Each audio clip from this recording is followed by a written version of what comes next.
las lagunas, esa agua puede eventualmente alcanzar el mar o no. Si no, puede llegar a un río, digamos, continental, donde sea un río que no tenga salida al mar. Este ciclo puede reproducirse infinitas veces, ¿no? Entonces, por eso se dice que es un ciclo dinámico, ¿no? Y que es un equilibrio dinámico, porque estos cuerpos de agua, el agua que está en el mar, si bien el tiempo de residencia, de permanencia, es de mucho tiempo, hay un proceso lento, pero de renovación, ¿no? Y para un río y para un lago eso se ve mucho más fácil, digamos, esa renovación de agua que hay en un río. Por eso también se dice que es dinámico, o sea, esos cuerpos de agua se están vinculando entre sí y esa agua se va recambiando. Y podemos observar en este diagrama, si profundizamos un poco más, lo que vendría a ser el agua subterránea en la superficie de un suelo. Podemos distinguir una zona que le llamamos zona de recarga, que es donde el agua infiltra en el suelo, y una zona de descarga, que es luego de que ocurrió esa infiltración del agua entre las partículas del suelo, eventualmente esa agua subterránea puede estar debajo de la superficie del suelo durante días, meses, décadas o siglos antes de que vuelve a salir nuevamente a la superficie.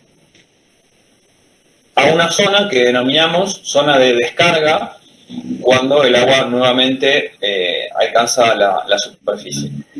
Y los cursos de los ríos pueden ser de dos tipos según su vinculación, digamos, con la fuente de agua subterránea. Pueden ser cursos que se denominan ganadores, si el agua subterránea está alimentando al río, y eventualmente puede ser un curso perdedor, si es el río que alimenta al agua subterránea. Un poco estos diagramas es para entender de que los cuerpos de agua están vinculados entre sí, hay una comunicación, cierta comunicación entre estas fuentes. Entonces podemos preguntarnos si, por ejemplo, un humedal puede tener alguna relación o una laguna con el agua subterránea. ¿Qué van a pensar? Que sí. Que sí. Agua que aflora. Entonces, al humedal se lo describe como un afloramiento de agua subterránea, ¿no? El agua subterránea que surge en esa zona. Es como un curso ganador. Sería como un curso ganador, pero la palabra curso me parece que está más ligada por ahí a los ríos, que tienen por ahí otras características. Bien, y si preguntamos qué es el agua o cómo la definimos, ¿qué dirían ustedes que es el agua? El solvente universal. Bien, bueno, podemos pensar el agua quizás como, es verdad que es un solvente universal, que bueno, es el solvente de nuestro planeta Tierra, digamos. Podemos pensar el agua desde dos lugares, ¿no? Como alimento, en el sentido de que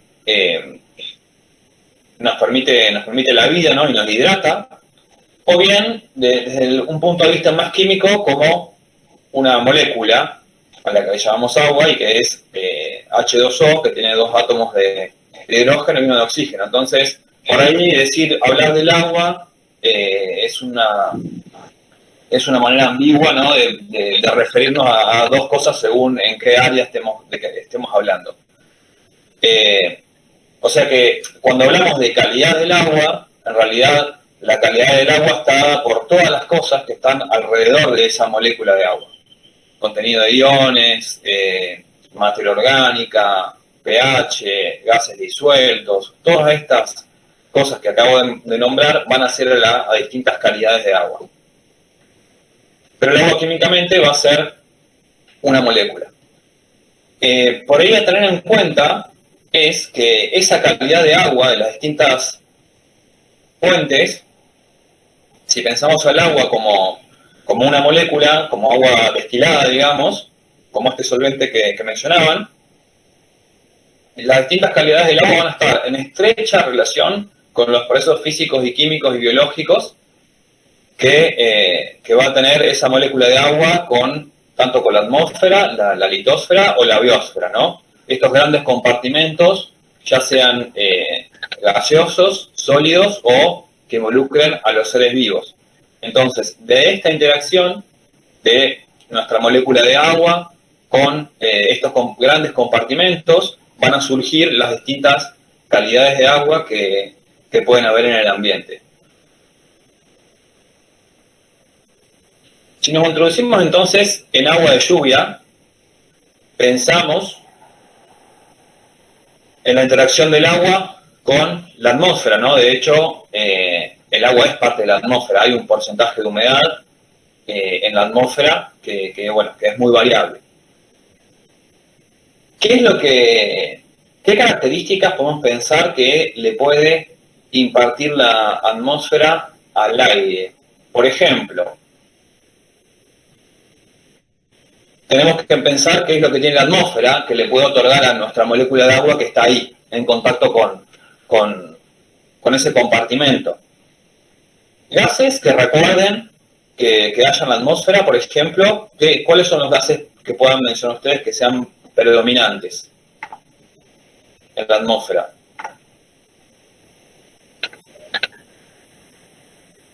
Me parece que vamos a empezar a hacer democráticamente. Oxígeno y dióxido de carbono, ¿no? Nitrógeno. Cristian. Bien, nitrógeno como gas principal, ¿no? 70%. Oxígeno, 21%, si mal no recuerdo. Y después hay otros gases minoritarios, dentro de los cuales, por ejemplo, tenemos dióxido de carbono. Eventualmente pueden haber algún otro tipo de gases, ¿no? que provengan, que no están en cantidades apreciables, pero eventualmente pueden incrementarse con algún tipo de contaminación, si hay algún tipo de industria, por ejemplo, el quema de combustibles, hidrocarburos fósiles, dióxido de azufre o de nitrógeno, por ejemplo, los famosos NOx y SOx que contaminan la atmósfera, bueno.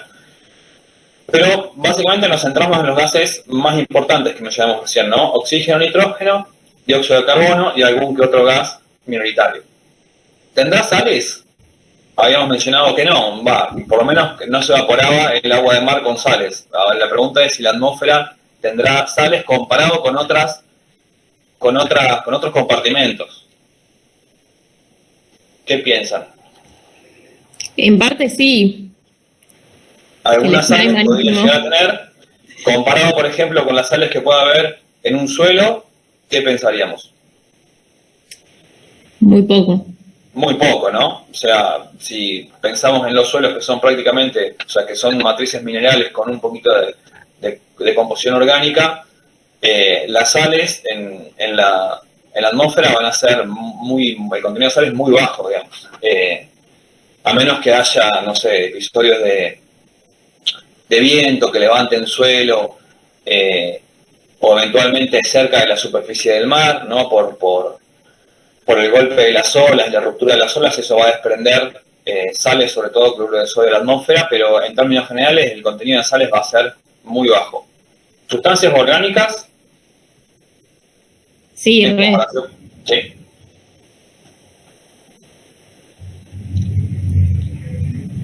De todas las emisiones de vehículos y eso, ¿tiene o no sustancias orgánicas? Sí, podríamos hablar de hidrocarburos, sí, pero también serían una cantidad despreciable comparado con un suelo, con un cuerpo de agua superficial, ¿no? Obviamente que pueden haber, por ejemplo, moléculas orgánicas derivadas de los componentes de las flores o de los árboles que emiten a la atmósfera ciertos componentes, pero son a nivel de traza, digamos. Y nos preguntamos entonces, podríamos preguntarnos cuál sería el pH que podría llegar a tener el agua de lluvia como una de las características importantes también. Y para pensar en el pH, por ahí deberíamos vincularla con los gases que están presentes en la atmósfera, que ya mencionaron algunos. ¿Todos saben más o menos qué es el pH o qué idea nos da?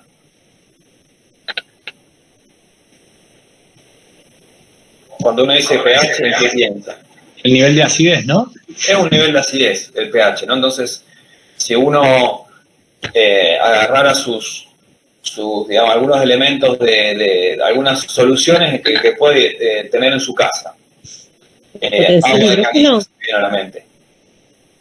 ¿Qué otra solución se le ocurre? Limón, por ejemplo, vinagre, cerveza. Es algo que yo podría encontrar en mi casa. Lavandina o soda cáustica, ¿no? Son algunos elementos de uso frecuente. Ustedes podrían decir, bueno, cuál de esas sustancias pueden tener un pH ácido y cuál un pH básico o alcalino, ¿no? Uno podría más o menos discriminarla y tener una idea de qué representa el pH. No sé si me siguen la idea. Sí, sí, perfecto. Bien. Bueno, entonces, uno podría decir pH bajo. Un valor bajo de pH significa sustancias más ácidas, como por ejemplo, jugo de limón, la cerveza tiene pH ácido, los fermentos en general pueden tener un pH ácido. Pero bien, entonces, un poco mencionamos recién las características, ¿no? Que la atmósfera va a tener disolución, va a ser una disolución de gases, digamos, la atmósfera. Ahí más o menos describí los gases mayoritarios, sobre todo los primeros dos, y aquellos gases que le pueden impartir al agua alguna característica particular.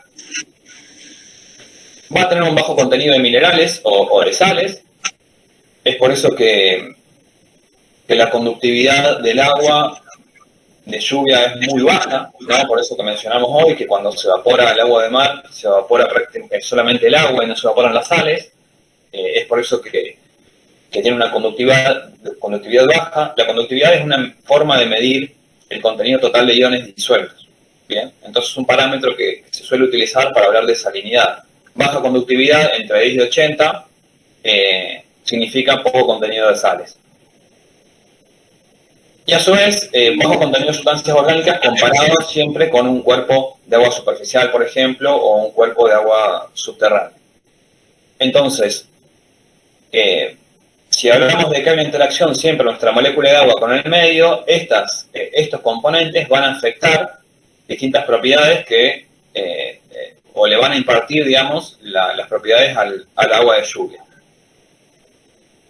Por lo tanto, podemos concluir que el agua de lluvia va a tener un pH que va a ser ligeramente inferior a 7. ¿Y por qué creen? Esta es una pregunta un poco más química, que el pH del agua de lluvia va a ser ligeramente por debajo del 7. Podríamos decir 5, 5.5. ¿Por el dióxido de carbono? Por el dióxido de carbono, bien. Acá tenemos, en esas moléculas que yo puse ahí, hay 3 gases. Los 3 gases de la izquierda vamos a señalarlos con el puntero láser para que sea más fácil. El dióxido de carbono, fue este compuesto que mencionaron recién, está escrito acá. Dióxido de azufre y monóxido de nitrógeno son 3 gases que son ácidos, que en combinación con el agua generan una reducción del pH que hemos mencionado acá. Y después los otros gases que están escritos no generan un cambio en el pH. Pero, por ejemplo, un gas importante es el oxígeno, ¿no? ¿Por qué piensan que el oxígeno podría ser un gas importante? Es fácil la pregunta, me parece. Porque es el que forma el agua. Forma el agua y vinculado a los procesos biológicos, ¿qué podríamos decir? Oxida. Es lo que nos da la vida. Es lo que nos da la vida, ¿no? Es un gas oxidante. Entonces, eso, digamos, que haya presencia de oxígeno en los cuerpos de agua superficiales, es como que cambia mucho la dinámica de esos cuerpos de agua. Así que es un gas también a tener en cuenta. Leo, te aviso por el tiempo. ¿En cuánto estamos? Y llevas 20 ya. 20. Bueno, vamos a acelerar entonces. Bueno, ¿qué ocurre entonces cuando el agua de lluvia alcanza las plantas? Fíjense, acá hay un diagrama. Acá hay un diagrama donde tenemos unas barras donde C1, ¿sí? Las barras C1 son las barras que están adelante, las voy a mencionar, estas de acá, ¿sí? Todas estas barras que están acá corresponden a C1 y las barras que están del lado de atrás corresponden a C2. Estos son los niveles para distintos iones de sulfato, cloruro, calcio, magnesio, sodio, potasio, nitrógeno y carbono, de agua de lluvia, C1, y C2 vendría a ser el agua que se recoge debajo de una vegetación a la cual cayó agua de lluvia. O sea, podemos imaginar que cae agua de lluvia y nos genera los niveles de sales de las barras oscuras, y esa agua de lluvia luego se recoge del agua que cae de las plantas y nos genera los niveles de sales de las barras que están del lado de atrás. Bien, ¿qué pueden ver a simple vista? De las barras. Es mejor la del C2, ¿Cómo? que es mejor las recogidas de la tierra. La que Yo no hablé de mejor ni peor todavía, sino simplemente de qué pasa con las barras cuando en relación al Aumentan. agua de lluvia y al agua recogida y aumenta bastante la cantidad de cloruros, calcios y todos esos iones. aumenta, ¿no? Se ve claramente Claro, que aumenta. Así que en ese proceso por ahí, esos minerales que están depositados en la hoja de las plantas, por ejemplo, esas partículas, le están aportando sales al agua de lluvia a medida que alcanza la superficie. Bien.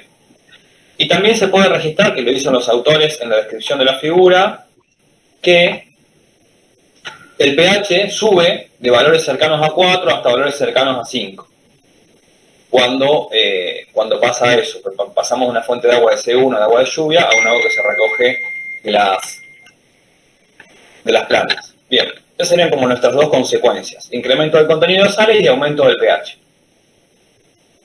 ¿Qué ocurre entonces cuando el agua llega cuando llega al suelo? Acá tenemos un corte del perfil de suelo, donde tenemos un evento de precipitación que está indicado con la flecha celeste. El agua puede infiltrarse en una zona que se llama zona intermedia, o se lo dice también zona badosa. Se infiltra en esta zona badosa y alcanza finalmente el agua subterránea, donde tenemos minerales que están, los poros entre los minerales están saturados de agua, y es por eso que se le dice agua subterránea, digamos, ¿no? El agua que está en los poros del suelo. Ese vendría a ser el tránsito del agua a lo largo del perfil del suelo. Y ahí hay una foto, para que quede un poco más claro, de qué es lo que se denomina zona badosa. Esta sería la zona superficial del suelo, y la zona badosa es la zona que no estaría saturada con agua, ¿no? Es la primera zona, la más cercana a la superficie del suelo. ¿Qué pasa entonces cuando el agua transita por un suelo? Bueno, así como la atmósfera va a empezar a incorporar contaminantes o componentes orgánicos. Esta molécula que yo dibujé ahí representa el ácido fúlvico, es un componente de degradación de la madera, por los hongos, y bueno, no es un contaminante en realidad, es una molécula natural. Así que eventualmente puede incorporar moléculas también y una mayor cantidad de iones, ¿no? De sales. Ahí, por ejemplo, mostré para un cristal de cloruro de sodio cómo el agua puede disolver un catión sodio o un anión cloruro. Así que son procesos que van a ocurrir naturalmente en un suelo. Y para mostrarles también, este es un pequeño experimento para que vean qué ocurre con agua de lluvia cuando esa agua transita un perfil de suelo, que en realidad es como una simulación. Le puse perfil con comillas porque ahí hay 3 botellas, de las cuales la derecha, ¿sí?, es el control, que vendría a ser mi dispositivo, mi experimento, sin ningún tipo de suelo. Luego tenemos la segunda de la izquierda, tiene 80 gramos de arena. La tercera botella de la derecha tiene abono bokashi y 80 gramos. Y después, la última de la botella, la que está más lejos, tiene una mezcla de arena más abono, 40 más 40. ¿Qué pueden ver respecto al control? Este simple experimento. Y que va arrastrando elementos, ¿no? Que cambian el color. ¿no? Y aparentemente el abono le estaría impartiendo un color más oscuro al agua, porque la arena tiene muy bajito contenido de materia orgánica o prácticamente nulo, y este abono va a ser rico en materia orgánica, que realmente la materia orgánica asocia a ácidos húmicos y fúllicos, estructura que yo mostré recién, que es lo que le imparte ese color oscuro al suelo y al agua que lo va disolviendo, ¿no? Así que bueno, podemos comentar de que hay un incremento del color, incremento de la turbidez y también un incremento del pH por las sustancias básicas que puede tener el suelo. Y ya vamos a ir redondeando, ya nos queda poquito. Bueno, entonces, ¿qué concluimos del agua subterránea? Y bueno, el agua subterránea va a tener mayor contenido de sales y sustancias orgánicas, ¿no? Va a tener ausencia de oxígeno porque ya no va a estar en contacto con la atmósfera. Ese oxígeno va a ser capturado, digamos, por los procesos aeróbicos que hay en la superficie del suelo, y cuando llegue el agua subterránea ya no va a haber oxígeno en esa agua. Y por otro lado, el pH va a ser ligeramente más alcalino, más cercano a 8, en comparación con el agua de lluvia que estábamos en 4 o 5. Bien. Y por último podemos hablar del agua de mar. Una vez que esos ríos, por ejemplo, atraviesan la zona continental y llegan al mar, el agua de mar que va a tener una salinidad extrema comparado con las otras fuentes de agua, por ese proceso de disolución de iones que mencionamos recién, un pH constante alrededor de 8, ¿sí? Debido a la presencia de carbonatos y bicarbonatos. Y bueno, un contenido de oxígeno y de materia orgánica que va a ser variable, ¿no? Dependiendo de qué parte del agua nos refiramos cuando hablemos de agua de mar. Bien, y fíjense en la imagen, esta cuña se da, lo que se llama la cuña salina, se da en lo que es la interfase continental-mar, donde el agua salina de más densidad, por el contenido de sales, penetra a mayor profundidad en la zona continental, generando una cuña. Por eso se ve como una línea inclinada, digamos. Y el agua de la izquierda debe ser agua dulce, ¿no? La que tiene menor densidad, y es por eso que se posiciona más arriba que el agua de mar. Bien, y aquí hay una pequeña tabla donde se muestra los niveles, por ejemplo, de cada una de las distintas fuentes de agua. Fíjense que el agua del mar en promedio tiene mayor contenido de sales que el agua de un lago y sobre todo el agua de lluvia.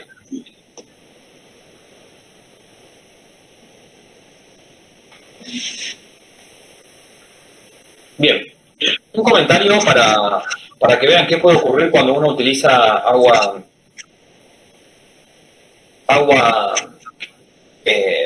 subterránea de una zona que está cerca de la costa. Bueno, antes de que, ahí tenemos una foto de la ciudad de Mar del Plata, ¿no?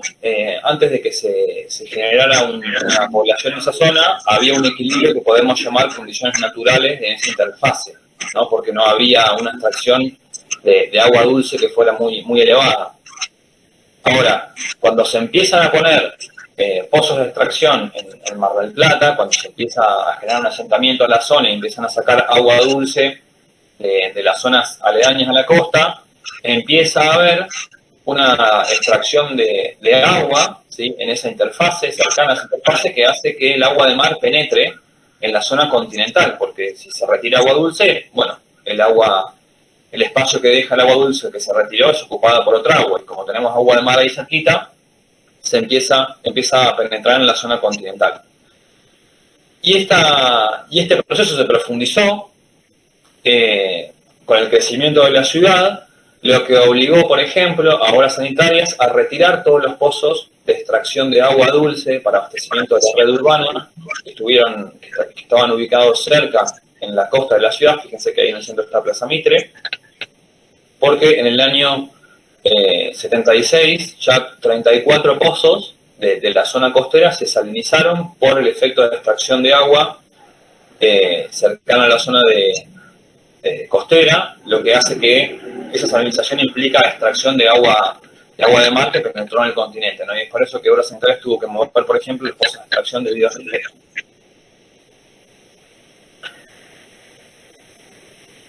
Y ya vamos terminando. Bueno, pero para comentar, digamos, un poco que nos quede esta idea de que las fuentes de agua van a estar, su calidad estrechamente relacionada con los procesos que están que ocurren en ese cuerpo de agua. Yo hablé solamente de procesos naturales, digamos, unos pocos procesos naturales, pero no hablé de procesos, por ejemplo, de influencia antrópica o de contaminación. Y para retomar nuestra pregunta de inicio, ¿qué fuente creen ustedes que convendrían usar para el riego de una huerta? ¿Agua de lluvia o agua subterránea? ¿Qué piensan en función de lo que mencionamos? De lluvia. Agua de lluvia. ¿Por qué creen que agua de lluvia?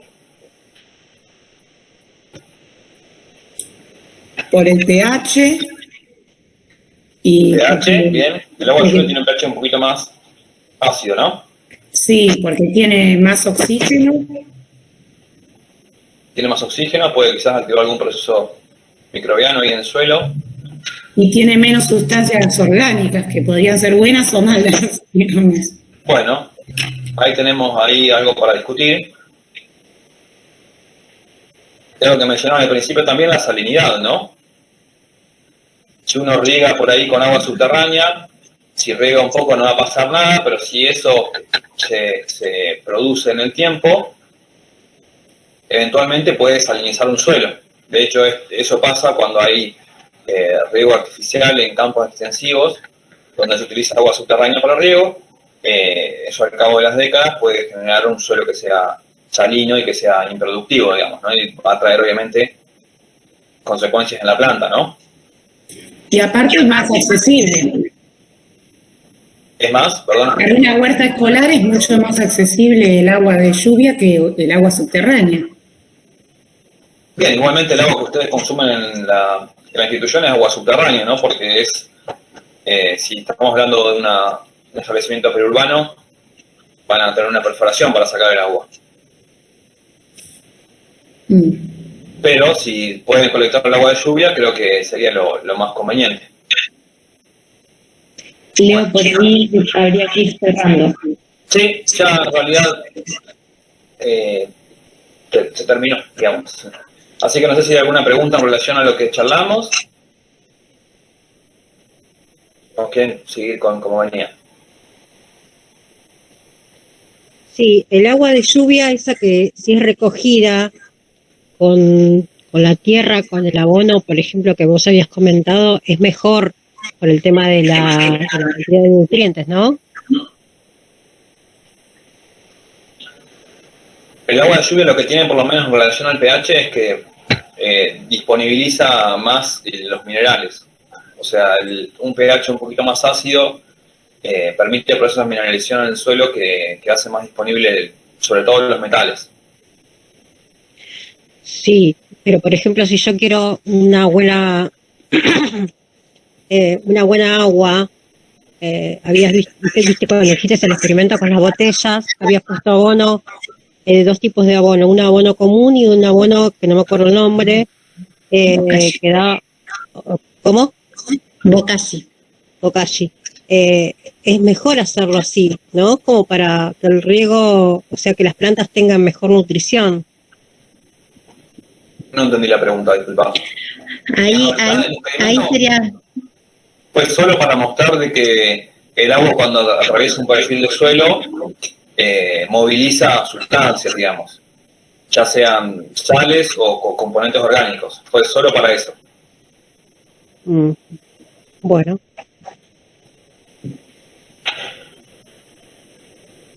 Bueno, ahí les dejo una foto del grupo, dentro de las cuales también se encuentra Belén, ahí la verán. Y bueno, somos varios que estamos participando del proyecto del grupo. Algo que... Sí, perdón, Leo. No, que lo que iba a comentar es que nos parecía importante traer este tema a la red de huertas porque si bien las escuelas que están por ahí en la zona céntrica o cercana al centro tienen agua de red que es provista por obras sanitarias, todas las escuelas que se encuentran en los barrios del periurbano o en zonas rurales tienen generalmente pozos particulares y bueno, es de público conocimiento que en el último tiempo, no solo en esta región, sino en otros lugares como en Tandil y demás, ha habido estudios que demuestran que el agua subterránea tiene la presencia de ciertos contaminantes que no deberían estar. Entonces, un poco la idea es discutir entre todos, bueno, qué agua utilizamos para regar en la huerta, porque no toda agua es apta para regar, tiene que cumplir con ciertos parámetros ese agua, y bueno, en caso de que encontremos algunas sustancias que no deberían estar presentes porque son contaminantes, ¿qué podemos hacer al respecto? Bueno, ahora Marce va a hablar un poco de esos temas, de otros sistemas de riego alternativo, no solo agua subterránea, y un poco la idea era traer también esta discusión a este espacio, porque sabemos que hay muchos de los docentes que están participando acá que trabajan en escuelas del periurbano y de zonas rurales y que lidian, digamos, de forma cotidiana con esta cuestión. Y otra cosa que también quería comentarles es que hay un grupo de docentes de la provincia de Buenos Aires que está movilizándose por el tema del agua, exigiendo análisis bien integrales que contemplen por ahí estas sustancias para poder evaluar, digamos, de manera apropiada qué agua están, no solo porque el agua, por ahí nosotros aquí estamos hablando para regar una huerta escolar, pero también es el agua que toman las chicas y los chicos que van a esas escuelas. Entonces es importante saber cómo es la calidad de ese agua para, bueno, poder o no tomar medidas al respecto. Ahí Leo compartió el Facebook del grupo de docentes que están trabajando y que están movilizando este tema y bueno, queda abierto el espacio para compartir cualquier opinión. Ahora va a seguir Marce con los sistemas de riego más específicamente, pero bueno, quien quiera hacer alguna pregunta o algo, puede hacerlo. Ahí Patricia, a ver qué dice.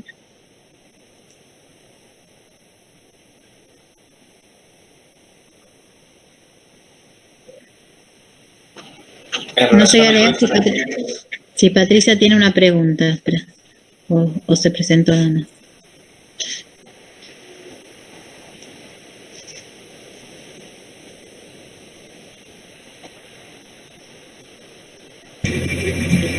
Creo que se presentó nomás.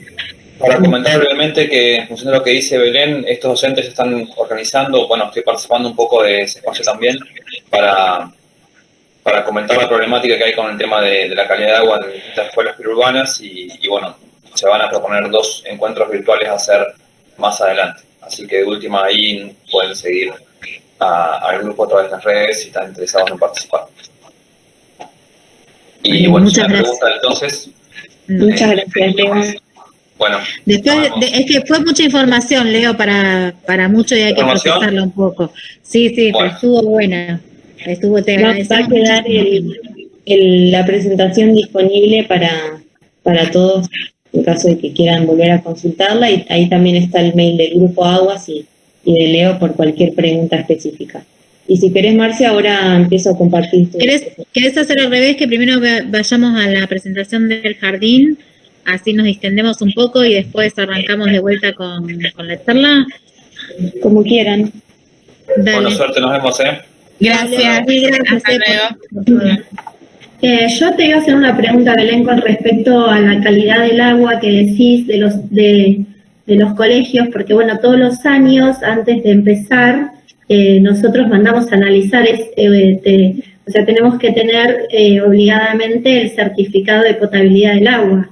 Claro. Vos decís que se necesitaría un análisis más específico, o con el que hacemos ya estaría bien. Claro, el tema es que en los análisis de rutina generalmente lo que se hace es analizar lo que está contemplado en el Código Alimentario Argentino, que es la normativa que rige y que regula, digamos, todo el tema de agua potable para consumo humano, para riego, para un montón de categorías.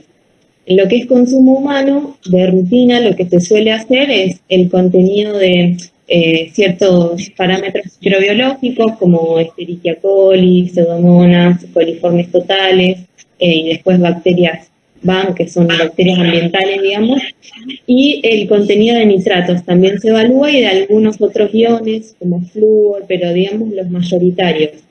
Hay sustancias que no están reguladas por la normativa, es decir, que no están incluidas en el Código Alimentario Argentino. Si bien el código se actualiza todos los años, en el capítulo referido al agua, hace ya unos cuantos, diría un par de décadas, que no incorpora sustancias nuevas que sabemos que se están encontrando en distintas matrices, como por ejemplo el agua subterránea. Por ejemplo, los estudios que ha realizado el Grupo de Investigación de Tandil o el Grupo Aguas, que evalúan el contenido de glifosato, por ejemplo, esa es una sustancia que no está contemplada en el código. Entonces, lo que está exigiendo este grupo de docentes, y nosotros apoyamos esa causa, digamos, es que los análisis de agua, al menos en las escuelas, incluyan estas sustancias que no están contempladas actualmente en la normativa, porque sabemos que se están encontrando. Sería como hacer un análisis más amplio e integral. Más específico, por ahí. Sobre todo ¿Y eso se puede pedir? O sea, cuando vos mandás a analizar el agua, o sea, pedís ese análisis más específico o no. En las escuelas lo hacen a través del consejo escolar y el consejo escolar lo que analiza es lo que está incluido en el código alimentario. Sí, no se hace. Si uno quisiera hacer el análisis de forma privada, digamos particular, son análisis muy caros, que estamos hablando de, no sé, 20.000 pesos para analizar 2 o 3 cosas nada más. Entonces, por eso entendemos que también, digamos, el motivo o la causa tiene que ser colectiva y son muchas las escuelas que están afectadas, entonces nos organizamos y luchamos por eso, porque iba a ser más fácil de canalizar este tipo de reclamo. Buenísimo, gracias. No de nada. Bueno, si quieren continuamos compartiendo la experiencia de la escuela. Sí. Yo lo que voy a hacer es compartir el video que nos mandaron para que todos lo vean y después queda el espacio abierto a preguntas.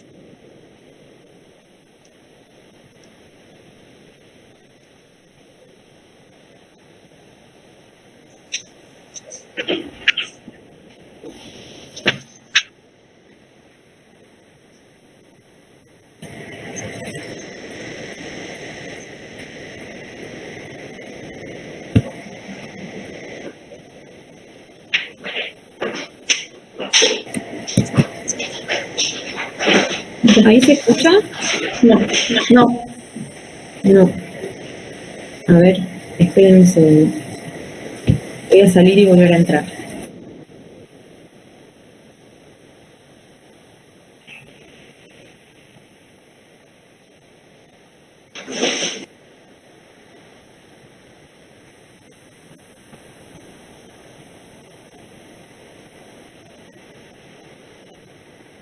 ¿Ahí me escuchan? Sí. Pues yo no los escucho.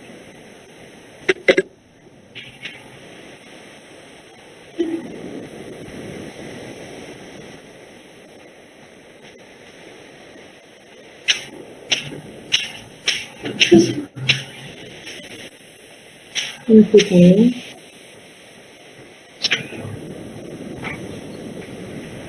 Aunque no lo crean, lo probamos hace un ratito y estaba bárbaro. Siempre pasa. Sí, suele pasar. Nos juntamos antes para probarlo para que no pase esto. Yo lo puedo pasar, pero no se escuchaba muy bien. No se escuchaba, ¿no? No, si querés pruebo. Puede fallar. Hacemos A ver, silencio. dale. Hacemos silencio y vamos a ver. Ahí voy, ahí lo abro.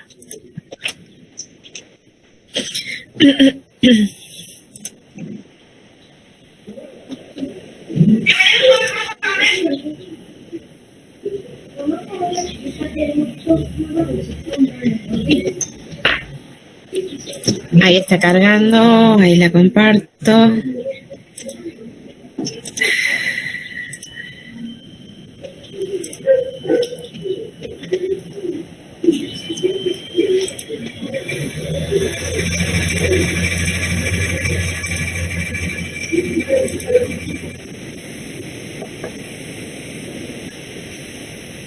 ¿Se escucha?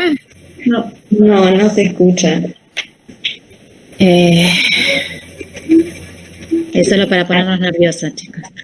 Sí. Ahí reinicié de nuevo la cuenta. Voy a probar una vez más, ¿les parece? Dale. Pero sí, nos juntamos antes, lo probamos y se escuchaba re bien y se veía re bien. Esperen que abro el video. Bueno, mientras tanto, si querés, Griselda, podés ir contando dónde está la escuela y bueno, un poco lo que trabajaron y solucionamos los problemas técnicos. Bueno, está ubicado en Torres de Vera y Aragón, entre Acevedo y Sagastizábal, para que se ubiquen, 6 cuadras de Sobremonte, cerca de Constitución. Nuestro proyecto empezó en el 2018, en septiembre del 2018. El jardín cuenta con un parque muy grande, en un contexto natural, que era apropiado para empezar con este proyecto. Yo ya había trabajado la huerta con retoños y raíces en otra institución y me había parecido muy significativo, así que en septiembre del 2018 lo comenzamos en una tierra que estaba llena de cascotes, piedras, así que en un lugar que no daba mucho sol, pero lo intentamos y la verdad que fue una experiencia muy rica y tuvimos unos logros importantes junto a los abuelos. A ver si se escucha. Directora del Jardín Rosario Bello. Ahora sí. El proyecto de huerta comenzó en el 2018. La huerta le brinda a los niños un espacio donde puedan estar en contacto con la naturaleza, alcanzando conocimientos previos que algunos tienen y adquieren otros nuevos. Observando, es como los niños descubrir lo que nace, lo que transforma y lo que muere. En contacto con la naturaleza les proporciona valorar y respetar a los seres vivos. Si pueden silenciarlo a todos, así se escucha bien porque hay alguien que está acoplando. Ahí está. Conocer las diferentes características comunes y diferencias entre las plantas. Observan los cambios en las plantas a lo largo del año. En el 2019 se convoca al programa Raíces y Retoños y también se los invita a los abuelos de la sala de jardín. Ese año se trabajó muy bien, donde los chicos pudieron sembrar y después llevarse lo que habían cosechado.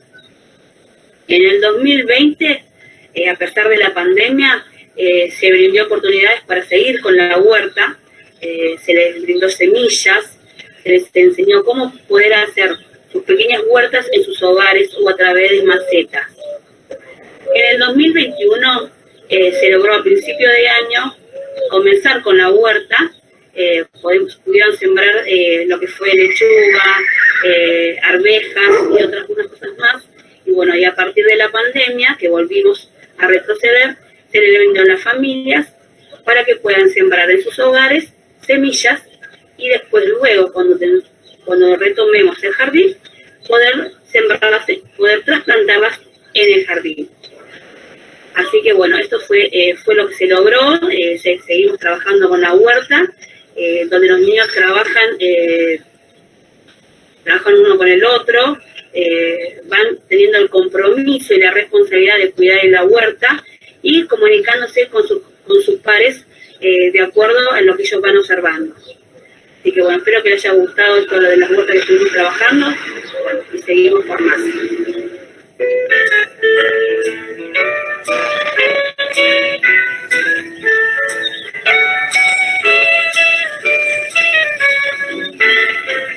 Mírenme, soy feliz entre las hojas que cantan. Cuando atraviesa el jardín, el viento en monopatín. Cuando voy a dormir, cierro los ojos y sueño con el olor de un país florecido para mí. Yo no soy un bailarín, porque porque me gusta quedarme quieto en la tierra y sentir que mis pies tienen raíz.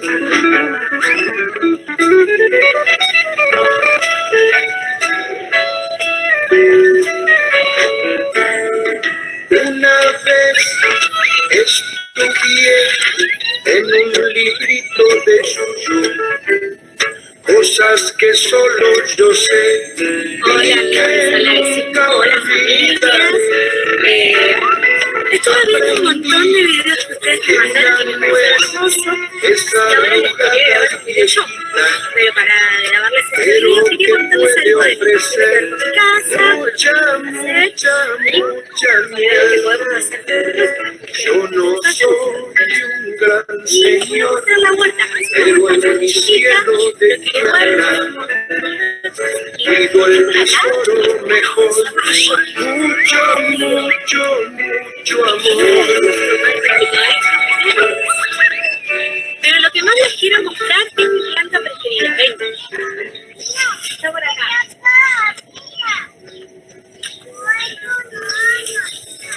¿Saben cuál es? Es el romero. Miren, la uso un montón para cocinar. ¿Ustedes tienen plantas preferidas? ¿Cuidan las plantas? ¿Me van a mandar un video contándome eso? Otra planta que me gusta es la lavanda. Esta solamente me gusta para sentir el olor. Súper rico. Bueno, les mando un beso gigante. Después les voy a mandar otro video y espero que ustedes me manden otro video. Con el olor de un país florecido para mí. Yo no soy un bailarín porque me gusta quedarme quieto en la tierra y sentir que mis pies tienen raíz.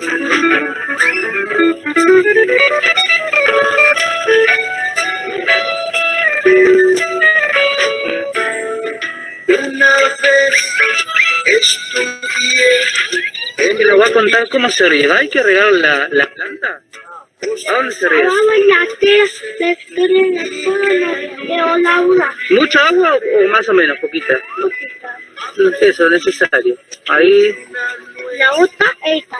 Muy bien, acá tenemos a Astrid también regando. Muy bien, nunca regando la plantita, sino los costados. Despacito, la planta no, acordate. Muy bien, tenemos a Yaku también regando. Se puso todas las florcitas en la remera. Y nos va a contar que atrás de ella, ¿qué hay? ¡Habas! Uy, qué grandes que están esas habas. Necesitan agua. Mirá, están casi de tu altura las habas. Gigantes. Y atrás de las habas, por acá, vení. Seguime. ¿Te acordás del otro día que sacamos? Sí. ¿Qué había acá? Yuyo. ¿Cómo yuyo? Sí, había yuyo y lo limpiamos, tenés mucha razón.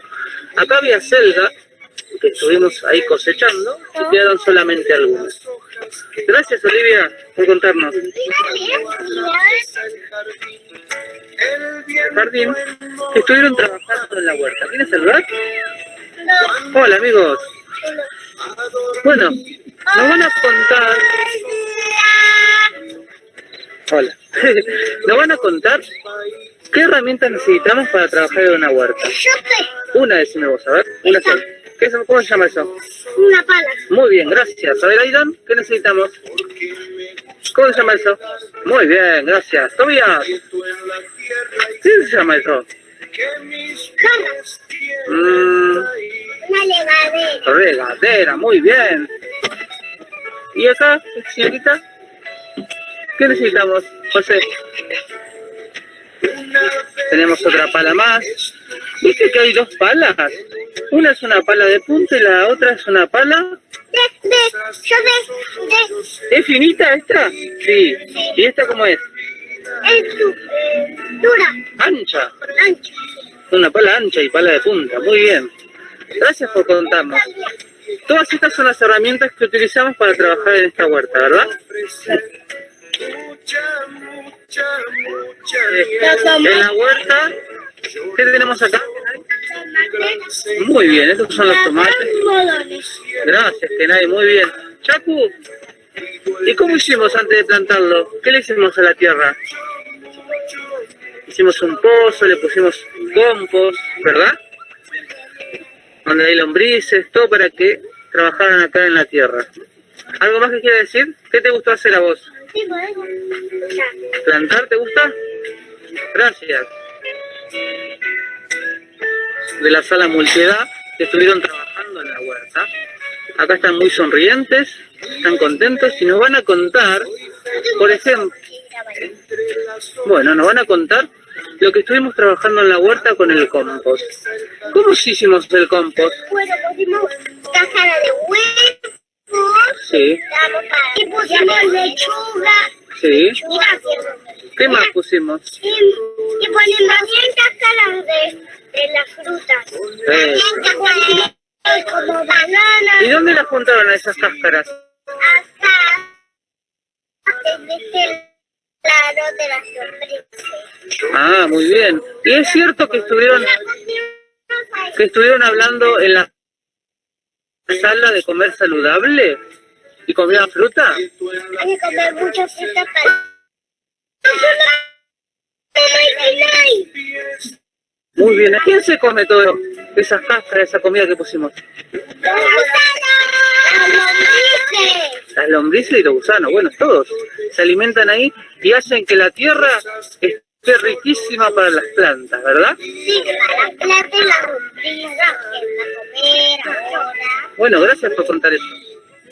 Que una nuez es arrugada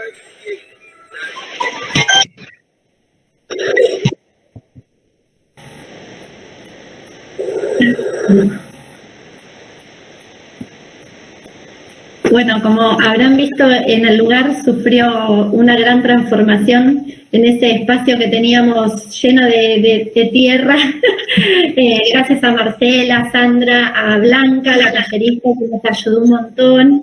Y bueno, en el 2019 trabajamos un montón y en el 2020 desde nuestras casas, y bueno, la verdad que los papás nos contaban que bueno, que ponían las semillas, que las cuidaban.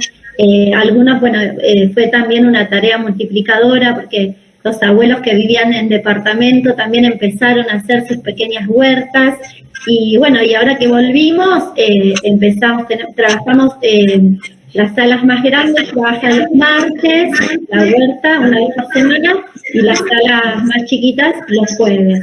Y este año lamentablemente no podemos recibir a los abuelos, que nos están pidiendo por favor volver, porque bueno, aparte de todo el aprendizaje de la naturaleza de los chicos, también darles el espacio a los abuelos para que puedan compartir.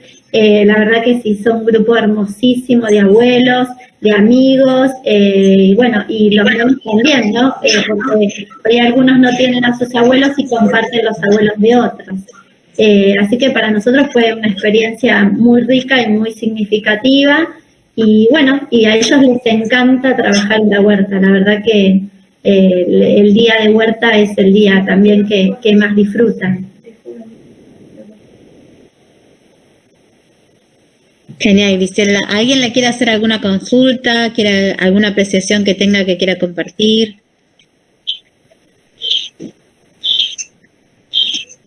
Hoy están todos callados. Tienen todos vergüenza. Hermoso, la verdad el video era ahí a los chicos trabajando en la huerta y con su mirada, ¿no? Que la huerta siempre tiene eso de intuitivo, que a veces los nenes con las respuestas más simples tienen razón. ¿Dónde podemos poner? Sí, ponelo acá. Siempre pasa eso con los chicos en la huerta y es hermoso trabajarla con ellos. Así que bueno, muchísimas gracias por el video, por compartir y por mostrarnos acá todos lo que hacen. Que además trabajando en conjunto con los adultos mayores, creo que revaloriza, ¿no? Un poco todo ese trabajo. Muchas gracias. No, gracias a ustedes. Gracias, Griselda. Sí, la verdad que bueno, acá en Mar del Plata y en algunos lugares, para los que no conocen, está este programa, o estaba en realidad antes de la pandemia, que se llama Raíces y Retoños, donde vincula a los abuelos a trabajar las huertas en distintos lugares, en distintos jardines, aunque sus nietos no vayan a ese jardín. Y eso les da vida a los abuelos, porque tienen la responsabilidad, le decimos abuelos pobres, porque tienen la responsabilidad y comparten historias y comparten, ellos les enseñan a los niños, y cuidan la huerta, y entonces los chicos los reconocen por las calles, entonces ellos se sienten muy orgullosos de ser los abuelos, les llevan los plantines para las casas, así que es un trabajo en conjunto, y bueno, y esto de que la institución también le abra las puertas y los trate muy bien, porque se nota cuando en una institución no los tratan bien y en otras que sí, porque bueno, teniendo la comunicación a través de la pandemia, a través del grupo de WhatsApp, los abuelos desesperados por brindarse y por llegar y por tratar de volver al lugar, eso porque realmente la institución les abrió las puertas y le brinda lo mejor, ¿no? Eso se ve siempre. Bueno, seguimos un poco con el tema del riego. Ahora se despejaron así un poquitito de tanta información al principio, y compartimos un poquito más con el tema del riego, que hablábamos ahí cuando empezamos a ver los últimos temas que vamos a tratar este año, que ya nos quedan poquitas, nos quedan tres presentaciones, esta y 2 más, y ya se nos acabó el año, increíble, pasó muy rápido. Empezamos a ver esto del tema de el porqué del agua, ¿no? El tema del riego, sobre todo en las escuelas, que es tan dificultoso por el tema de los fines de semana, por el tema de los feriados largos, que a veces hay gente que puede entrar y que puede regar, pero a veces no. Entonces, ¿qué sistemas? ¿Cómo se cuida el agua? Así que está bueno para eso. No sé qué... Me aparecen las preguntas en el chat, pero no lo veo, así que cualquier cosita... Te leemos las preguntas. Me leen. Yo no tengo problema en que si yo hablo muy rápido, no se me entienda, me quieren preguntar en el momento, abran los micrófonos y pregunten e interrumpan, porque la idea de esto es de ir aprendiendo entre todos, ¿no? Por eso ponemos las presentaciones de las escuelas o los jardines que van haciendo las experiencias para que entre todos podamos ir aprendiendo. Marcela, disculpame que te interrumpa. Agradezco por compartir esta experiencia, por todo lo que nos apoyaste y nos enseñaste también, y que nos animamos a seguir solos. Y bueno, les pido disculpas, me tengo que entrar a otra reunión. No hay problema. Así que, bueno, muchas gracias. Gracias, Gisela, por participar, por animarte. Igual le dejo a Verónica, que es la encargada de la huerta en nuestro jardín. Gracias. Muchas gracias, Nos vemos. Nos vemos. Buen fin de semana. Gracias. Marce, vos me vas diciendo cuando querés que pase. Dale. Bueno, entonces les decía, cuando empezamos a pensar un poco en estas charlas que nos faltaba esta parte importante de todo lo que habíamos hablado, que era el agua, ¿no? Tan importante, tanto para las plantas como para nosotros. Así que bueno, ahí propusimos este tema y llamamos a la gente que sabe que es el grupo de aguas de la universidad, para que nos empiece a dar un poquito de charla, y yo más en lo práctico, digamos, más al tema en sí. Los bifes. A los bifes, exactamente. Lo que pasa es que soy vegetariana, no puedo ir a los bifes, pero bueno, me quedo ahí con hambre. Sino. Metafóricamente. Vamos pasando. Bueno, un poquito esto de que cuando nosotros siempre estamos hablando el tema de la huerta, ¿no? Hablamos con la huerta como un ecosistema, algo que vamos a tomar en la integralidad, ¿no? Todo lo que hablamos de agroecología no es solo que estamos hablando por separado del suelo o de la planta o del aire, ¿no? Sino que lo integramos todo, y la importancia es muy grande en todo lo que tiene que ver con la conservación tanto del suelo como del agua.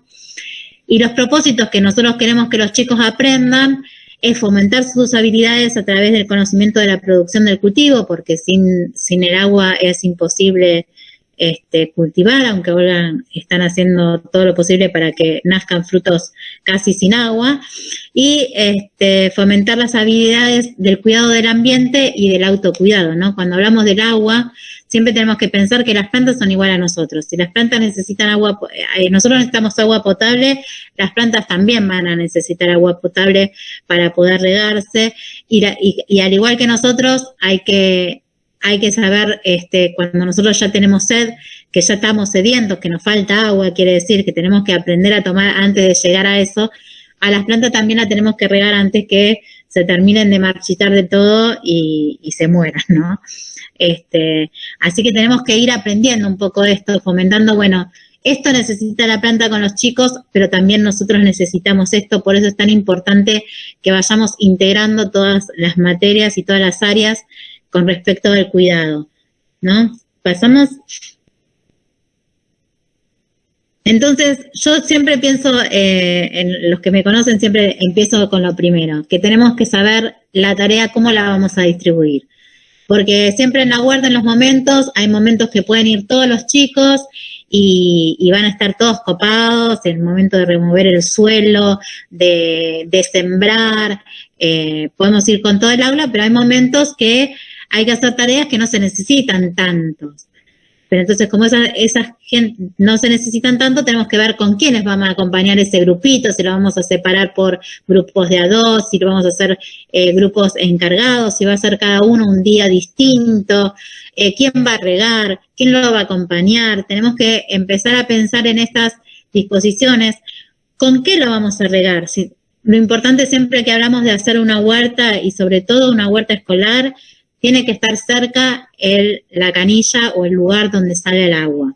Porque después uno se copa, dice, bueno, total tengo el baño cerquita, pasa por el patio, llenan todo de agua, la gente de limpieza nos empieza a retar, que tenemos problemas con los chicos, que entran todos embarrados, ¿no? Entonces, el que trabaja en una institución, y ya muchas docentes me comentan de muchos años esto, saben que eso es un problema. Entonces, bueno, tener siempre, pensar cuando yo instalo la huerta en el jardín, dónde tengo la fuente de agua como para poder tenerla.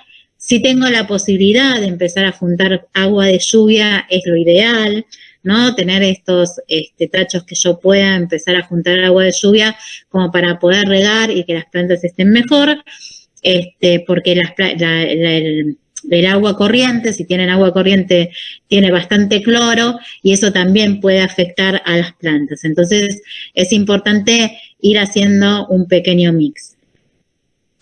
Un poquito de esto de cuándo vamos a regar, ¿no? En qué momento, si cuando apenas entramos en el aula, antes de salir, si es un programa institucional o es solo de un aula, de una docente, ¿no? Ahí varía muchísimo.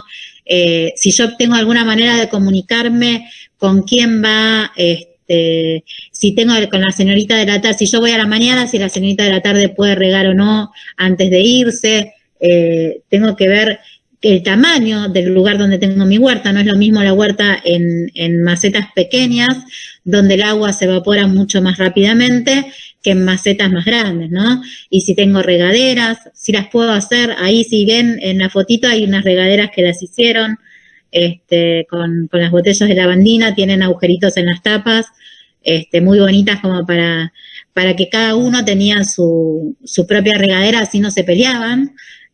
Entonces inventaron ese sistema para separar a los chicos. Otra pregunta que nos podemos hacer es, bueno, ¿cuánta cantidad de agua voy a necesitar, no? Y eso después lo vamos a ir viendo un poquito. Y otra forma es cómo puedo regar, porque hay distintos tipos de riego. Que lo vamos a ver más adelante, pero el tema de riego por inundación, riego por aspersión, riego por goteo. Lo mejor en este momento es empezar a hacer un poco de ir cuidando el agua, ir teniendo alguna manera de empezar a hacer el riego por goteo, porque aparte en todo lo que es las escuelas nos facilita mucho esto de los fines de semana largo o que no estamos presentes en la huerta. Sí. Un poco esto, ¿no? Que una definición un poco de qué es el riego, ¿no? Es la aplicación oportuna y uniforme de agua en un perfil de suelo para reponer al agua consumida por los cultivos entre 2 riegos consecutivos. O sea, mientras que nosotros regamos, la planta absorbe y tenemos que volver a regar para que siempre haya una uniformidad de agua en ese suelo. Entonces, un poco nos preguntamos, empezar a ver esto, ¿no? Porque empezamos a ver el tema del suelo, ¿no? No solo del agua. Cuando nosotros regamos, acuérdense que las plantas toman el agua por las raíces, entonces nosotros tenemos que el tener disponibilidad en el suelo para que las raíces puedan absorber ese agua. Así que pasa, Belén, un poquito empezar a hablar de esto, ¿no? Porque antes, como ustedes saben, el suelo era nada más que minerales, algo abiótico, ¿no? Algo mineral y no tenía vida. Este concepto de suelo se fue modificando, ¿sí? Y ahora, sobre todo en todo lo que es la agroecología, se define como cuerpos naturales sobre la superficie de la tierra, en lugares modificados o aún hechos por el hombre de materiales terrestres que contienen tanto materia viviente y soporta o es capaz de soportar plantas. O sea que es el suelo, consideramos las bacterias, los virus que viven ahí, las lombrices, las raíces, los pedacitos de hoja que se están desintegrando, el abono, todo eso forma parte del suelo que antes no se tenía en cuenta, ¿no? Y es muy importante esto para saber, depende del tipo del suelo, es el tema del riego, ¿no? Depende de qué tipo de suelo yo voy a tener que regar más o menos, depende de la superficie que tenga. Continúa, Belén. Esto es un poco la textura que tiene el suelo, ¿no? Esto que hablábamos antes de cómo se conforma un suelo, cómo se va partiendo despacito y vamos haciendo desde grava, arena, a limo y arcilla. Y todos estos componentes que es de cuán chiquitito se dividió ese suelo, lo que va a hacer es conformar dónde va a quedar el agua. Si yo tengo un suelo muy arenoso, el agua va a escurrir rápidamente. Si yo tengo un suelo arcilloso, el agua me va a quedar muy en superficie y le va a costar, porque la arcilla absorbe mucho y se aglomera rápidamente, ¿no? Entonces, la idea es que pueda ir teniendo una mezcla de todo esto como para que mi suelo llegue a ser un suelo que se llama un suelo franco. Esto nosotros lo podemos ir estudiando y viendo como para saber qué tipo de suelo tenemos en nuestra huerta, ¿no? Y es un lindo ejercicio hacerlo con los chicos, ¿no? Una de las actividades que se puede hacer es, bueno, descubrir qué suelo tenemos en nuestra huerta. Si es más arenoso, si es más arcilloso, si tiene más piedritas, ¿no? Entonces, bueno, depende del suelo que tengamos, es lo que tenemos que hacer para ayudar a las plantas a crecer. ¿Qué labor cultural tengo que hacer para ayudar a las plantas a crecer mejor? Siguiente. Esta como para que se den una idea de diferencia de las partículas, ¿no? De lo que es una partícula de arena, que es enorme a comparación de una partícula de arcilla. Por lo tanto, por eso la arcilla puede pegarse, ¿no? Por eso podemos hacer los jarrones, los platitos, porque no se degrada. En cambio, con la arena es poco lo que podemos llegar a armar. Aunque hacen cada escultura de linda en las arenas. Siguiente. Según la mezcla de estos componentes de arcilla, de arena y de limo, vamos a tener esto lo que se llaman suelos arenosos, vamos a definir el tipo de suelo que tenemos, suelos limosos, suelos arcillosos, y el suelo franco es como el suelo ideal, ¿no? El que tiene una parte de arena, una parte de arcilla y una parte de limo, que me facilita mucho todo lo que tiene que ver con el cultivo. Pasa, Belén. Yo no sé si vieron este cuadrito, ¿lo conocen? ¿Lo han visto, estudiado alguna vez? Sí, hace referencia a los diferentes tipos de suelo y la proporción de cada uno de los elementos en este triángulo. Exactamente. Entonces, lo que nosotros hacemos generalmente, pueden poner un poco de suelo con agua, ¿sí? Lo pueden batir, lo dejan reposar, y de acuerdo a las proporciones, lo más pesado se va a ir para abajo, que es la arena, lo más livianito por arriba. Entonces, de acuerdo a cuánto tienen de proporción, pueden ir integrando, ir midiendo en porcentajes y pueden saber qué tipo de suelo tienen. Para los colegios secundarios es muy fácil es lindo de implementar también, ¿no? Como para poder hacerlo. Pasa, Belén. Y si no, esta es otra forma de descubrir qué tipo de suelo tenemos, es amasarlo con las manos, hacer como bolitas o hacer como viboritas, ¿no? Y entonces depende de si esa viborita tiene forma o no tiene forma, me va a decir qué tipo de suelo tengo. Hay mucha bibliografía sobre esto y hay actividades con los chicos que se pueden hacer, pero para los más chiquitos, para los jardines y demás, está bueno hacerlo porque esto es, ¿no? Si yo tengo arena, puedo hacer una viborita. Si yo tengo un suelo más arcilloso, puedo hacer la viborita. Si yo mezclo arena con este suelo, a ver cómo me queda, si tengo abono. Entonces uno va descubriendo qué tipo de suelo que favorezca al desarrollo de las raíces en el suelo, ¿no? Vas a ver. Yo les voy tirando algunas actividades como para que vayamos viendo, ¿no? Bueno, esto es un poco la estructura del suelo, ¿no? Se van componiendo un poquito de lo que decía grava, se pega lo que es el limo, materia orgánica, vamos teniendo todo, y es importante porque entre la arcilla, las partículas de limo, las partículas de arena, nos van dejando agujeritos, ¿sí? Donde es importante que estén, porque ahí pasa aire, que las raíces respiran aire y lo necesitan, y el agua, ¿no? Entonces, cuanto más agujeritos tenga mi estructura, por una parte es mucho mejor, pero también tiene que tener la materia orgánica, es como que pega esto, como lo que los aglomera, lo hace pelotita, y eso es que lo retiene agua, porque si no el agua se me va rápidamente y voy a tener que regar mucho más. ¿Pasa? Bueno. Siempre que hablamos de una composición del suelo, lo ideal sería esto, ¿no?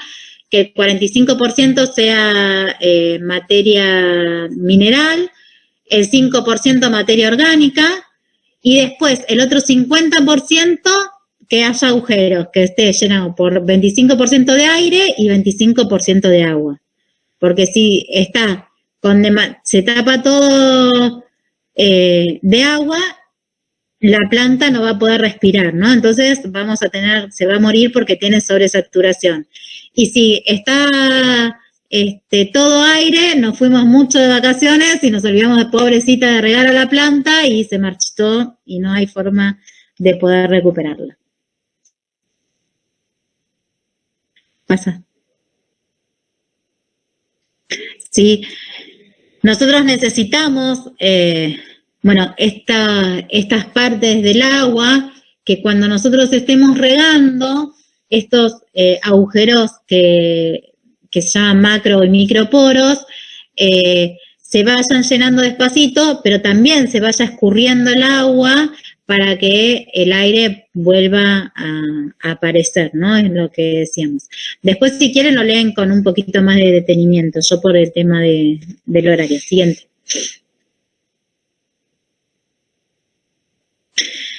Y esto es lo más importante, cuando nosotros hablamos de un rendimiento final, un rendimiento que tengamos producción y que tengamos buena producción, no es solo una parte de la huerta. No es que o veo el suelo, o veo el clima, o veo el tema de la semilla, si fue buena o si mala. Hay siempre está en integridad, o sea, una parte tiene que ver con el suelo, qué tipo de suelo tengo, otra parte tiene que ver con si llovió, si no llovió, si hay mucha humedad, si hay temperatura adecuada para que mi semilla crezca, si el suelo tiene, como decían ahí, la suficiente acidez como para poder que las plantas absorban, o tienen, en el caso de Mar del Plata, que hay tanta salinidad, tenemos demasiada salinidad, entonces la planta no puede absorber bien los nutrientes, si está compactado o no compactado exactamente,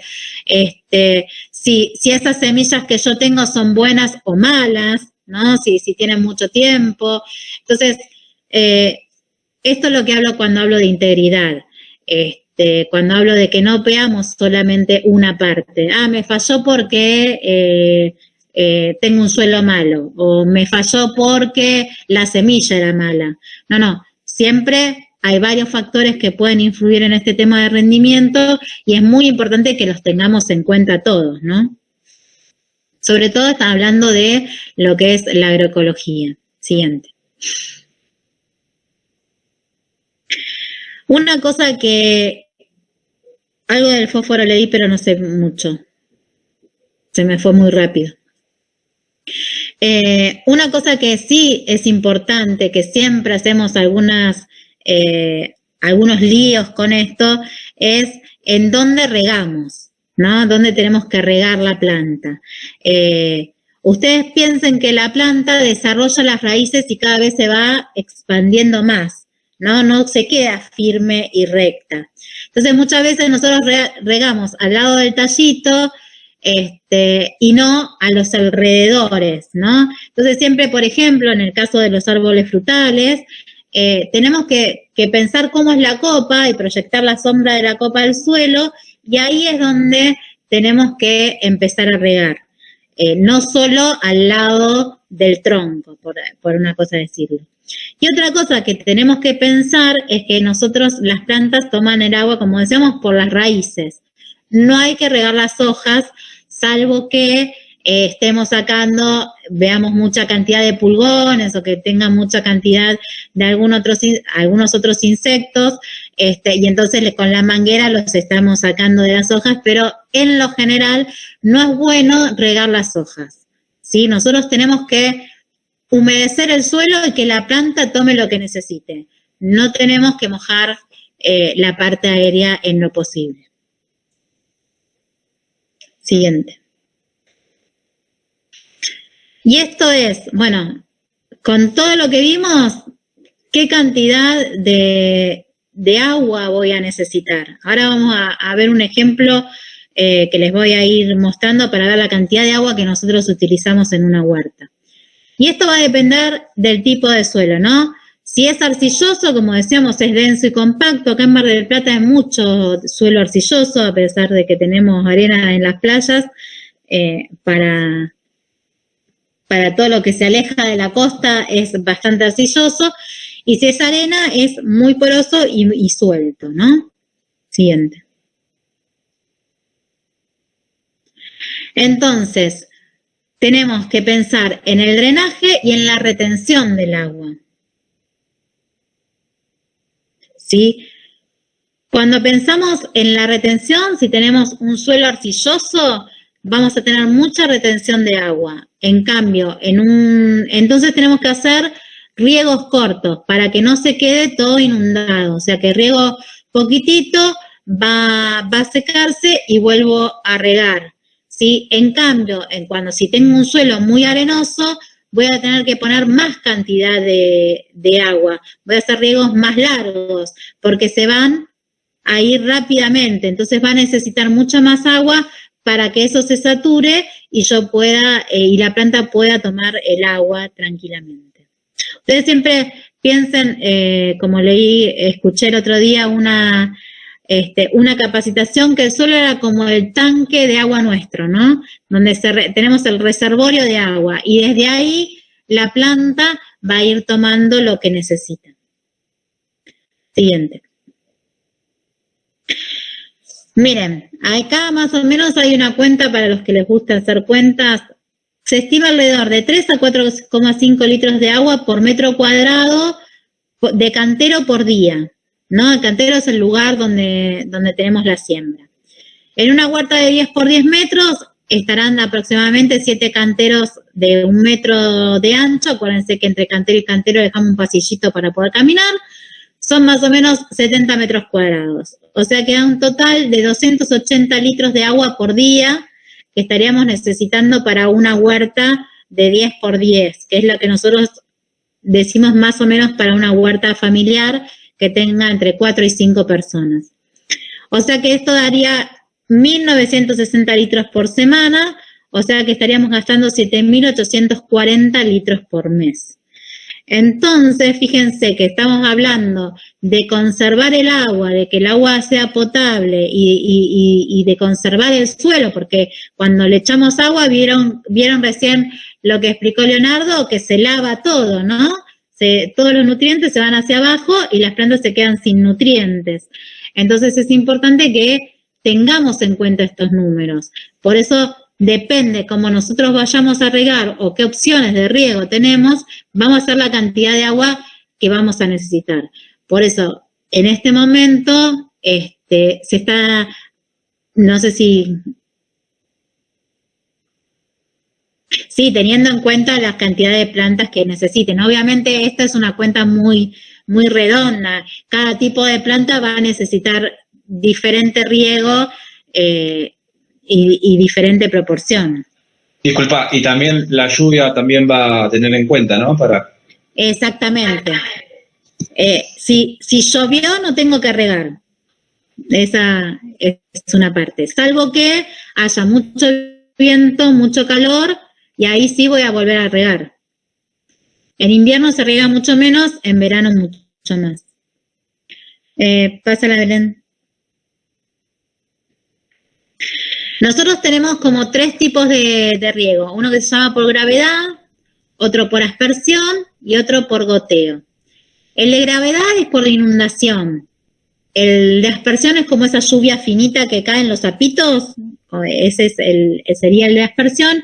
Y el de goteo es esa manguera pinchada, como la llamo yo, que tiene goteritos que riegan por gotita.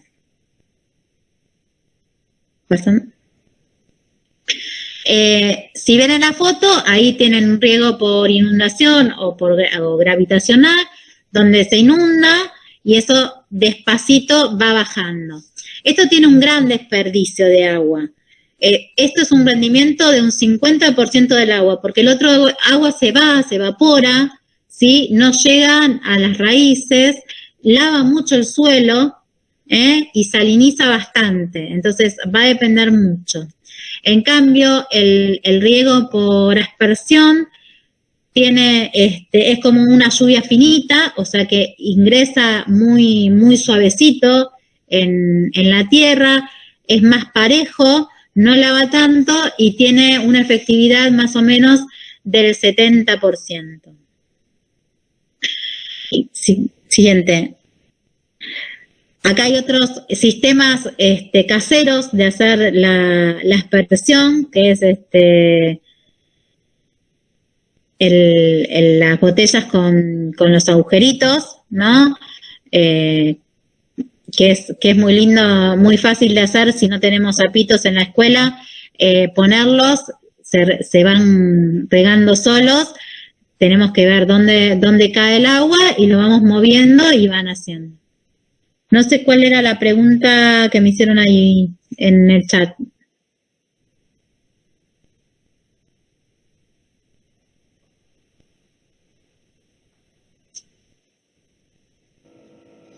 Dice, ¿y el riego que la manguera está entre medio de 2 surcos? Ese se llama riego por goteo.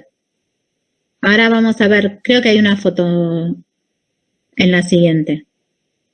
Bueno, acá no tengo la foto, me olvidé de poner la foto del riego por goteo, pero ese es el más eficiente, ¿sí? La manguera, que ya viene una cinta de riego, que ya viene agujereada, y se pone, y tiene un tanque donde va vaciando por presión gotitas donde van cayendo directamente donde está el cultivo. Eso va a depender de cómo lo hacemos. Es un sistema la desventaja que tiene, que es mucho más caro, porque tenemos que comprar la cinta, comprar el tanque, instalarlo. La labranza, tenemos que tener cuidado con el tema de la labranza porque se pueden romper las mangueras y bueno, y sale más caro, pero es mucho más eficiente en lo que es conservación del agua. Y estos son sistemas de riego caseros que podemos hacer en la escuela y verificar cuál de estos tiene mejor resultado, ¿no? Como experimentando. Tenemos acá arriba una botella colgando, en la tapita va cayendo de a poquito gota a gota. Tenemos las botellas colgando con la línea del suero. En muchos lugares rescatan los sueros que se usan en los hospitales que no tienen otro uso y los llenan también ahí para ponerlo por riego por goteo.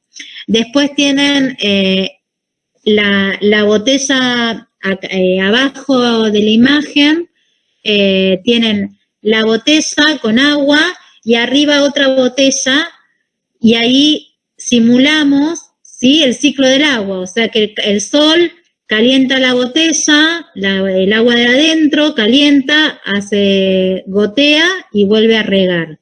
Eso también se puede utilizar, sobre todo en los que son de hoja.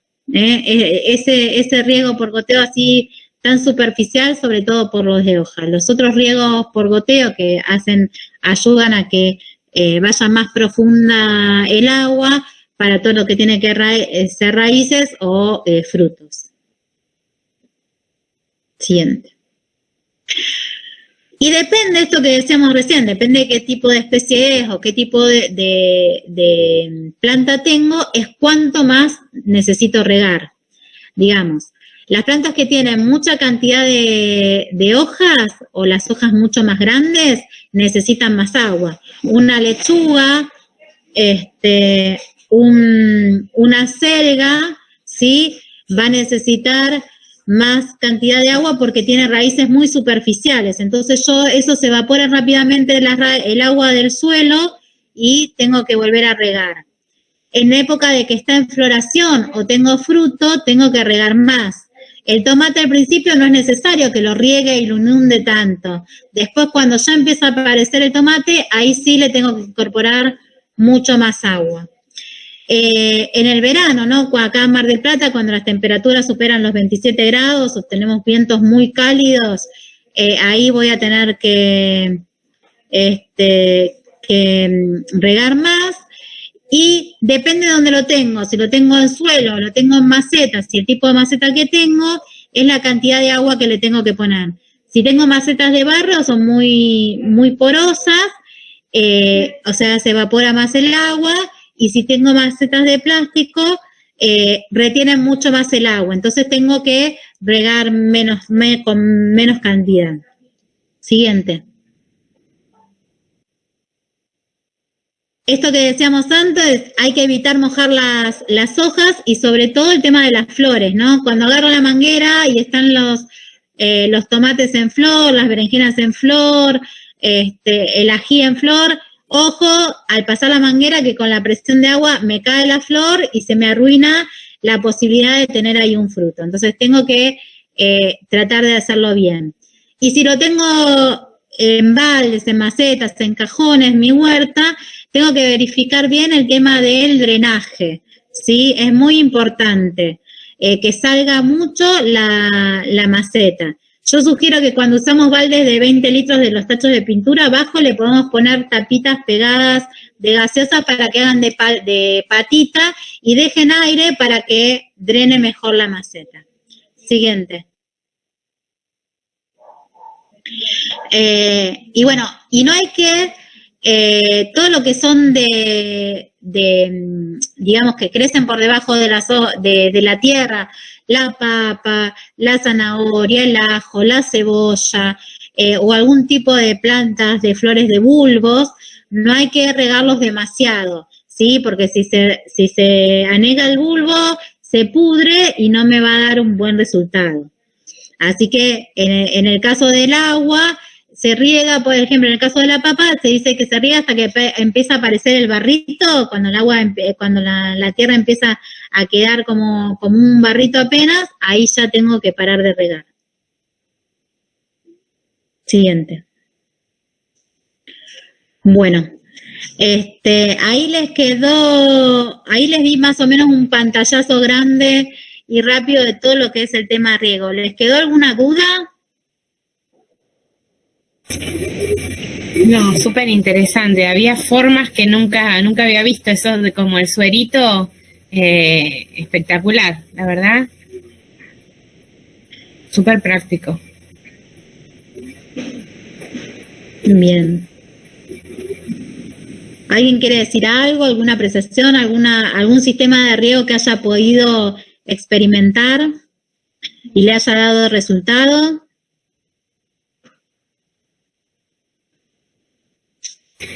En internet hay varios, que yo estuve viendo, que es la botella con un hilo o un cordón que se entierra. Se deja sobre la planta, digamos, se pone... sobre la planta yo lo había enterrado.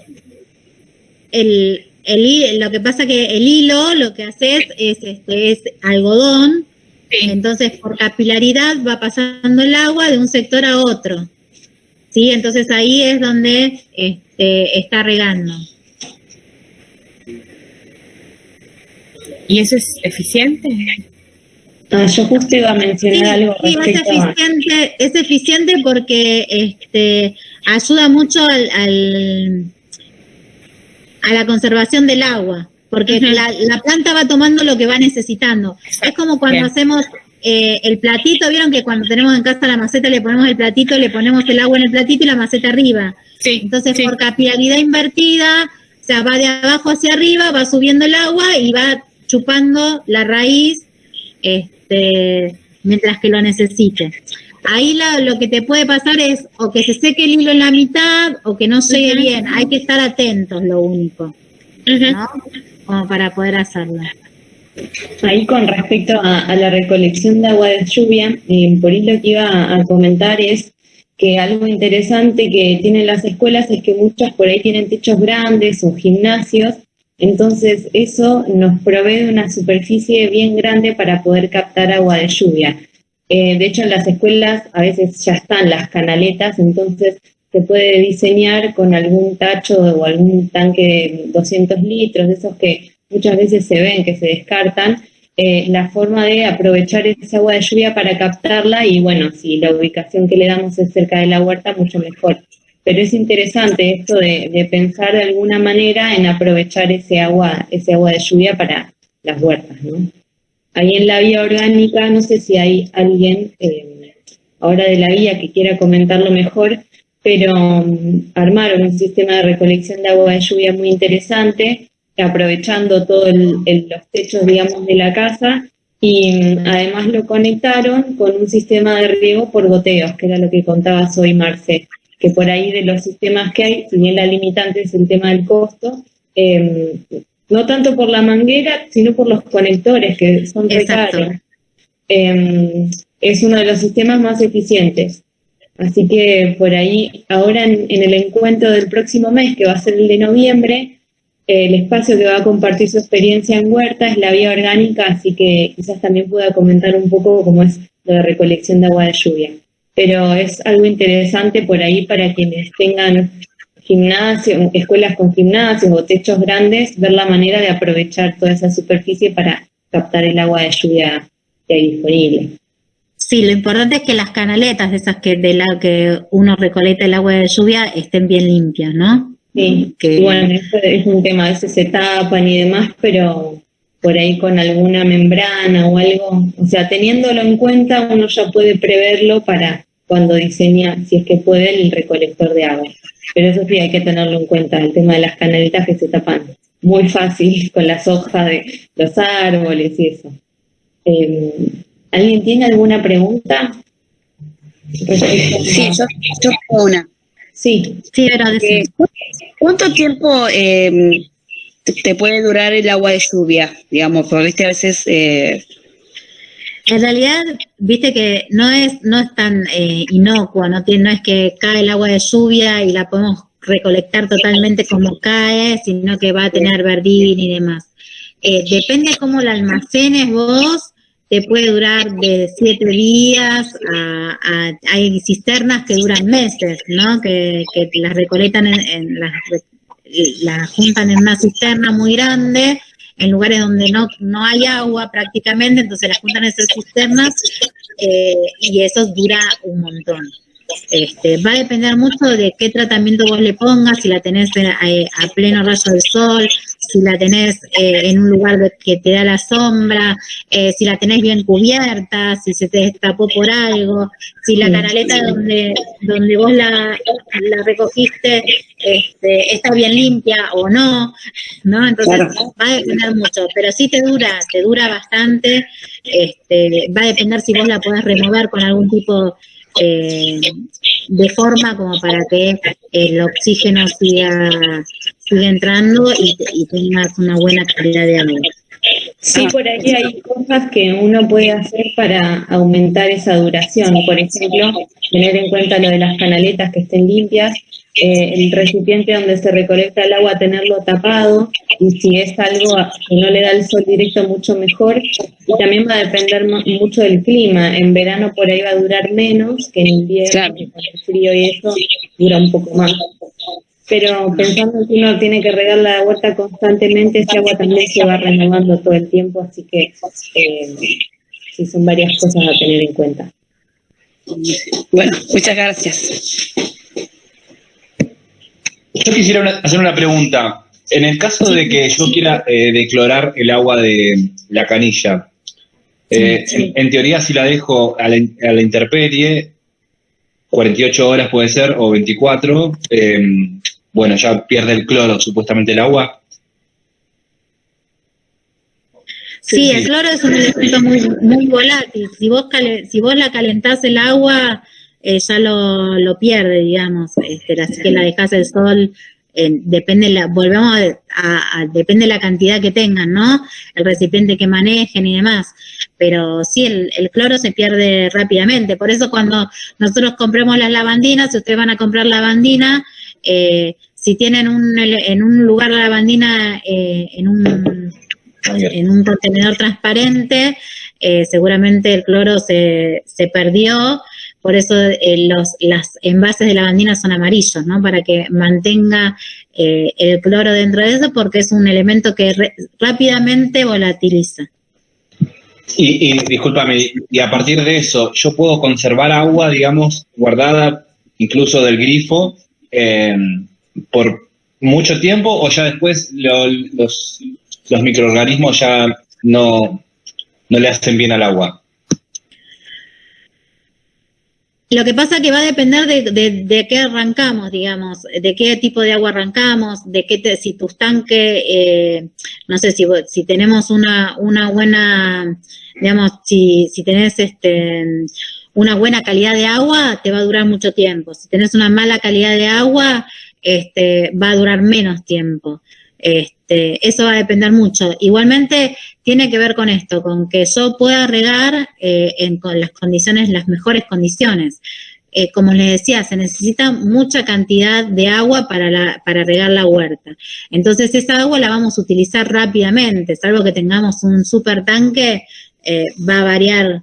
Va a ser renovable, no te va a llegar a ser renovable. Sobre todo en verano. En invierno sí nos va a durar mucho tiempo más. Muchas gracias, sí, claro.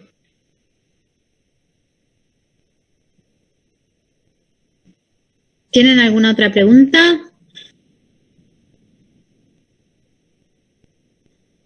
No, ahí están todos callados, mira. Hoy tenemos están todos para fin. Bien. El encuentro que viene es en noviembre. La idea es hablar un poco de cómo presentar los proyectos de huerta a nivel institucional. Vamos a ver si tenemos una persona que hace mucho que brinda todo esto de los talleres para docentes y nos ayuda un poco a formar todo lo que son los proyectos institucionales. Y el último encuentro en diciembre, bueno, vamos a ver si lo podemos armar como queremos. Sí, la idea es que sea con sorpresa, pero bueno, vamos a empezar a prepararlo. Así que gracias, Marce, por brindarnos todo tu conocimiento y experiencia, como siempre. Y si no tienen más preguntas, si quieren vamos cerrando, así tampoco se hace tan tarde. Los esperamos el próximo encuentro, que es el jueves 4 de noviembre a las 6 de la tarde. Va a ser, bueno, un taller, como dijo Marce, sobre armado de proyectos y por ahí enfocado más en la parte pedagógica, y va a estar la Vía Orgánica compartiendo todo su recorrido de estos 11 años en huerta comunitaria agroecológica. Bueno, ¿alguien quiere decir algo? Abre el micrófono, calle para siempre sería esto. Nadie. Están todos mudos, no se vale. A mí no, la verdad que vamos, Débora. Interesante. Yo estoy regando, literal estoy guardando la manguera, porque estoy regando. La verdad que es muy interesante lo que están compartiendo. La experiencia del jardín fue increíble. Ver la cara de esas pequeñas criaturas, esa magia es impresionante, la verdad. Así que nada, muy contenta de poder participar. Gracias. Gracias, Débora.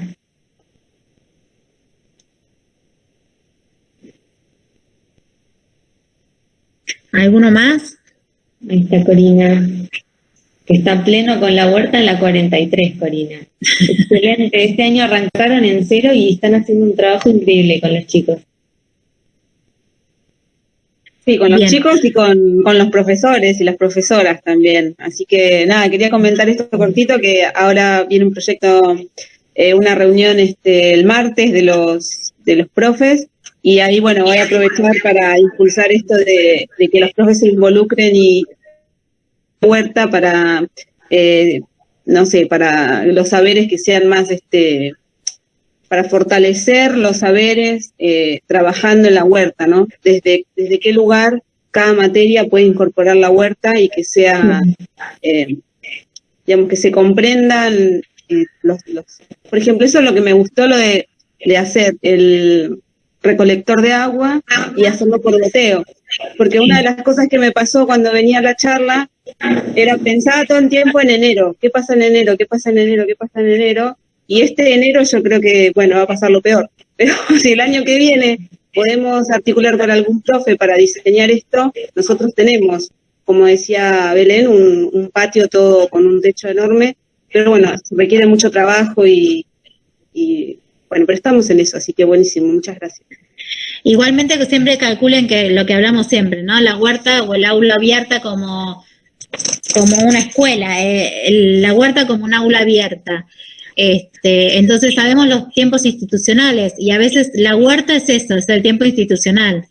Antes de irse, lo vamos a ver, pero lo que pueden sembrar para noviembre, antes de que las escuelas cierren, es maíz, zapallo y poroto, que se riega, son de riego, se llama de secano, que con el agua de lluvia, y nacen así, ¿no? Si tienen riego van a tener mucha mejor producción, pero si no, es lo que se llama la chacra, que se riega con la lluvia.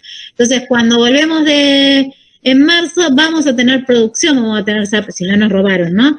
Vamos a tener zapallo, vamos a tener choclo, vamos a tener poroto.